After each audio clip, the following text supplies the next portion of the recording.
Hey, what's going on, everyone? This is Loki Oren, and we're in for a little bit of a different video today. As I'm sure everyone who's been playing Darkest Dungeon 2 is aware, a few days ago on the 23rd, the new patch was released, Beasts and Burdens. I've been having a lot of fun playing in this patch. It's definitely a change of pace. Next run after Travelers by Gaslight will be in the new patch. And it should be a good time, but I wanted to take some time today to talk about the patch and some of my early thoughts. I've now played basically, you know, two half runs, so not a ton of experience yet. Unfortunately, I had a run that was going very well, but then lost it because the cloud save on Epic Game Launcher sucks. So, by the way, turn off cloud saves on Epic Game Launcher. It will eat your save and then you'll be sad. But anyway, so just wanted to share my early thoughts. I'll probably do another one, later on when I have a broader perspective. But want to get some early thoughts out there. So, Beasts and Burdens, the new patch. It is savage pleasure, and we are born to it. Thomas Harris. Deep wisdom. Anyway, there are a number of big changes. The first of which is the Creature Den. So the Creature Den is sort of a love letter to Darkest Dungeon 1. It is a new node on your map that can occur, I think, on every zone, so you can run into it at any point, and it's filled with Gnashers, Webbers, Spitters, and Carrion Eaters. For those of you who played Darkest Dungeon 1, you're probably having some PTSD flashbacks. For the rest, Rabid Gnashers are basically very messed up looking dogs. I haven't seen if they give rabies out yet, but that's usually what they do. They tend to be very fast and fairly hard to hit, but fairly fragile if you can hit them. Webbers and Spitters are, as their name suggests, both spiders. And their whole deal is putting blight on you, putting webs on you, which thankfully don't mark and stun, but instead put on blind tokens. And then the Carrion Eaters are large worms that do blight, bleed, and fairly heavy damage. Up on screen now, you can see the character models for some of these creatures. I gotta say, the character models look slick. This is a very nice rendition of these monsters, very fitting with Darkest Dungeon 2's upgraded graphics. The Creature Den itself, the new location, looks a bit like a tree or a twig. You can see it here circled. You'll see it on your journey. I will say, though, this is a tough battle. You will face two random groups of beasts. When I did it, I got 3 and then 4 for a total of 7. There is no rest in between. There is no heal in between. There is no resetting of the fight. You are in it for the long haul, and if your team isn't ready for it, that can get bad in a hurry.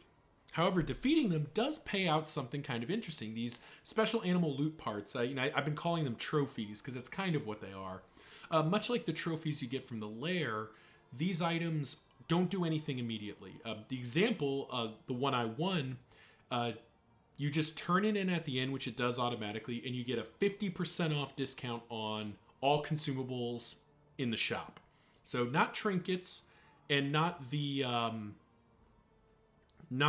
big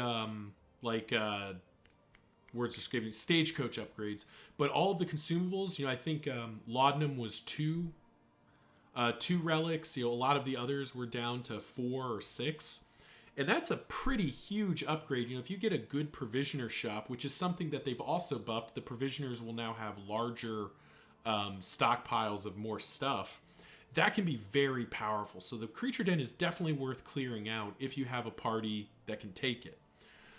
Supplementing the Creature Den bit is the Heroic Pass or Hero Pass. So when you arrive at the crossroads, at least some of the characters will have a fleeting memory of their chosen path, their past lives, basically.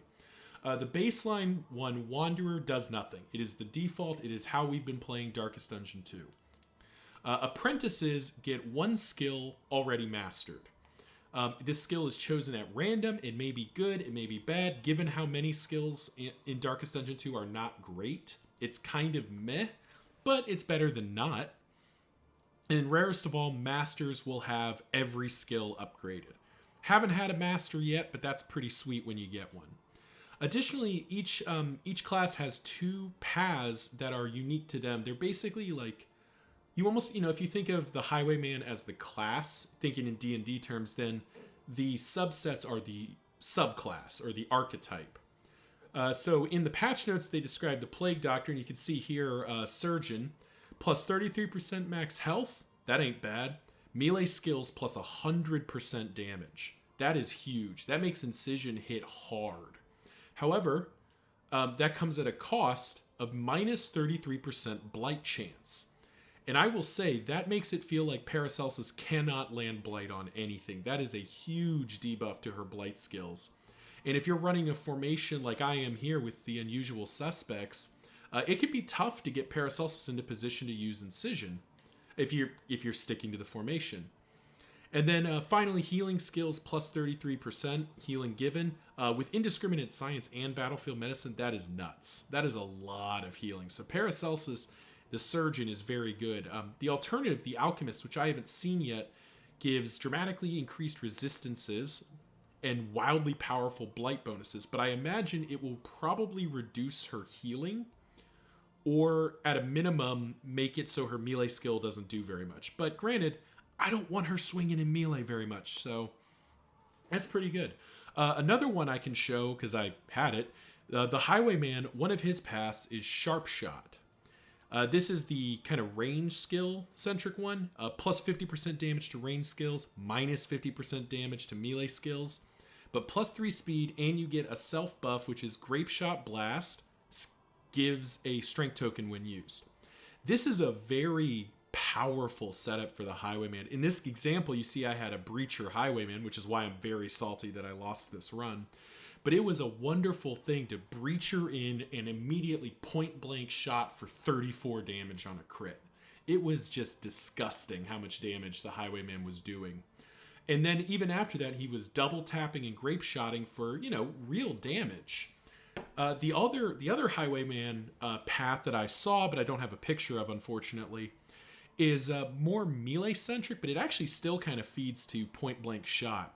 And in it, he wants to be in the first rank. So he gets a 50% damage boost if he's in the first rank, nothing if he's in the second rank, and then minus 50% damage if he's in the third or fourth rank.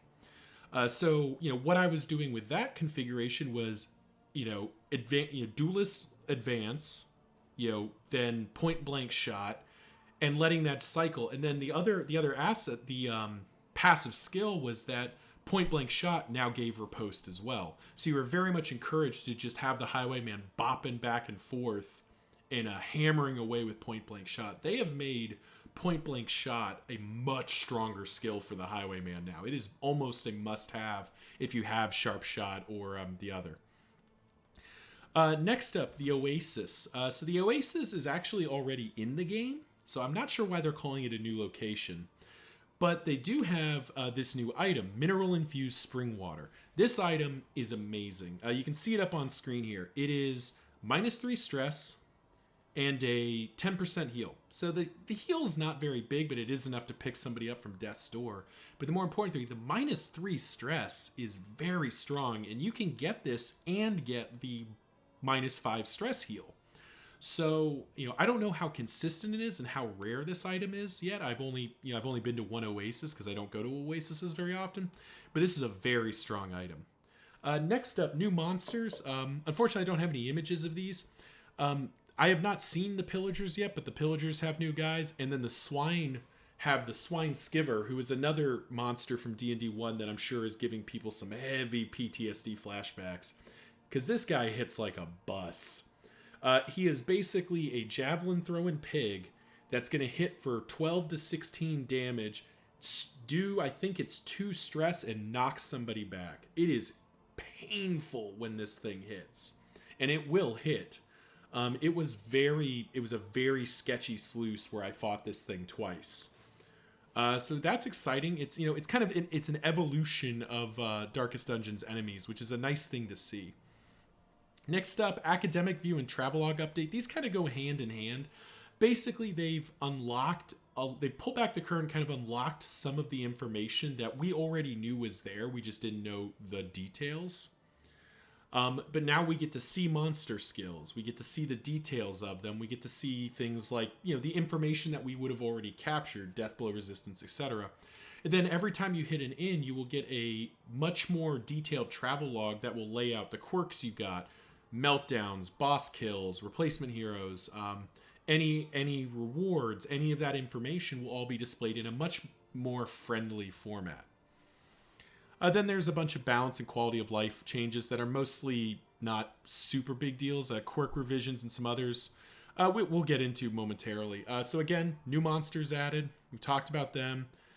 Combo changes and hero adjustments. So most of this boils down to if a skill had an upgrade, a mastery point, where it would do something with combo tokens, it now does that by default. I think this change is kind of a brute force answer to combo not being very good early and making a lot of skills not very good. For example, the Grave Robber struggles because, all of her skills kind of have lowish damage and she still has kind of that problem. But at least now when you generate combo, you can actually use it. So it definitely has improved the combo generating skills by meaning that you don't have to spend 2 mastery points to get a single combo skill. They're kind of reducing the tax. I'm not sure this is the best way. I'm not sure this is everything, but it seems to be working for now. So we can, I'll let folks read through this on their own time. Pause the video and check them out. The long story short of it, Grave Robber, all of her stuff does combo. Hellion, all of her stuff does combo. Highwayman, Pistol Shot now does Daze, then Stun with combo. The others do what they were doing before. The notable exception is Grape Shot Blast no longer has a combo effect and got a slightly boosted damage. This is because of Sharpshoot, I'm pretty sure. Because Grape Shot Blast is going to be given strength tokens, it doesn't need a combo effect. And then Tracking Shot, for some unknowable reason, got kicked in the groin pretty hard. No longer preventing dodge token gain at least on the baseline. I haven't checked if it does it on the plus, but that is ugly. That makes that skill a lot worse. Scrolling on ahead, these are all fairly direct. You'll be able to see this. You can actually look at skills and hold Alt and see the upgraded version. So this is all stuff you can look at and make decisions about. So far, I haven't noticed. I've noticed a generalized improvement, but nothing has particularly stuck out to me. But like I said, I haven't gotten too deep into the patch yet, so there's more to see. So we'll scroll on ahead here to Plague Doctor. Ounce of Prevention is dead. There's no other way to say this. Ounce of Prevention is no longer a skill that the Plague Doctor is ever going to take. Increasing Burn Blight and Bleed Blight burn resistance is not awful. There's some worlds where that's good, but not if it doesn't heal stress. That's not going to cut it. That's not going to cut it. So goodbye, Ounce of Prevention. It was nice knowing you. Other gameplay changes: Block and Block Plus now stack up to 3, so your dream of being a tanky boy or girl is definitely alive. Monsters now get the same post-stun resistance buff where they get a 40% stun resist off the top that heroes get. That makes sense. It means you can't stun lock things. That's pretty normal. Other gameplay changes: Gaunts and Ghouls. So Ghouls now generate block tokens instead of dodge. I'm on record as saying I don't think the double Ghoul fight was that bad. I thought it was hard, but it was meant to be. But them generating block makes them a lot easier.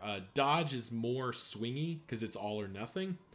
And it was definitely, a lot harder to deal with than block tokens. So I think the Ghouls are going to be a much easier fight. Fanatics, this is more quality of life. Librarian's Flashfire skill renamed to Burnout. Who cares? That's cosmetic. But Pit Fighter's Accelerant, they are no longer going to interrupt combat to do the same skill every round. They do it once, and then it just stacks. Basically made the combats faster. Don't hate that. Lost Battalion, I'm not going to comment on because I haven't actually gone to the Tangle yet, so I can't really see. But quirks related to the Lost Battalion now apply correctly when fighting the Dreaming General. That's pretty good.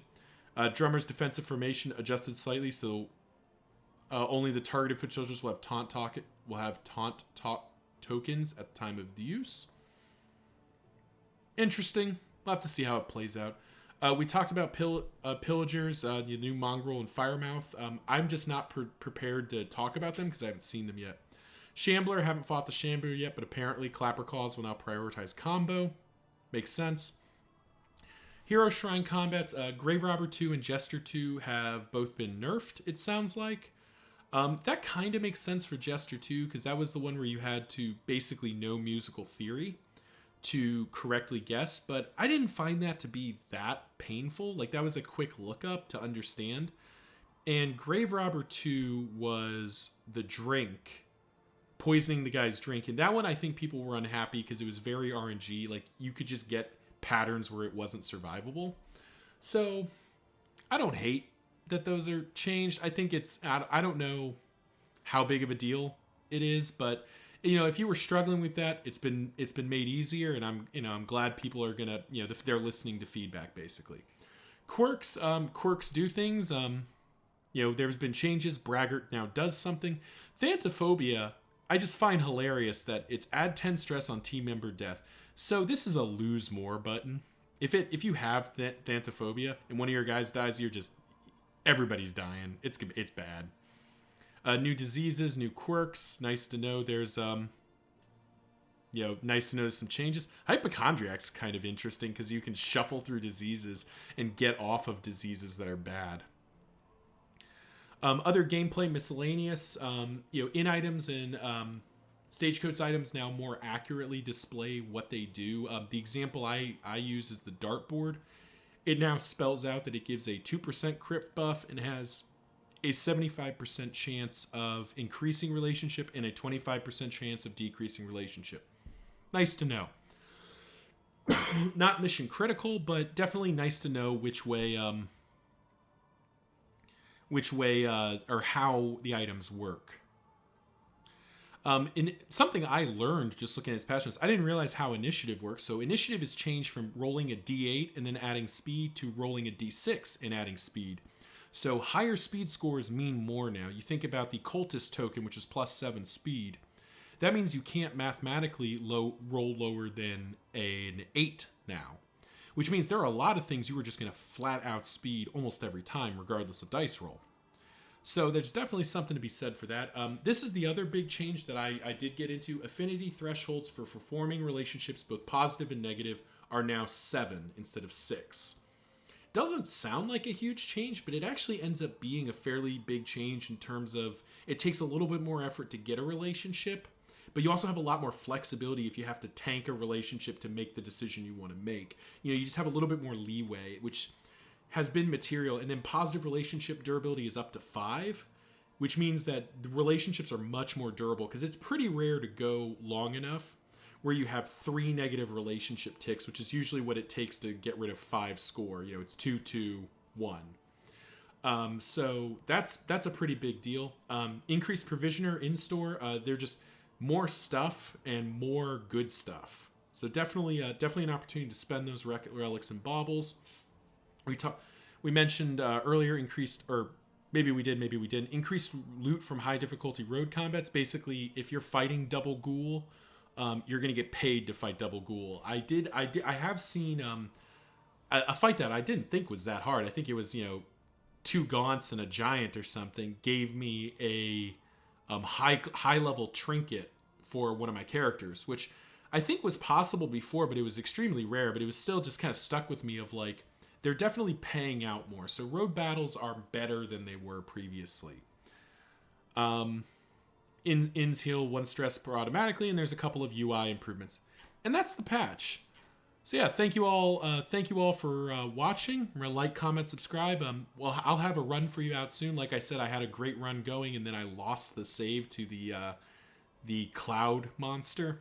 So hopefully get back in the saddle and get that recorded quickly. But yeah, till next time, see ya.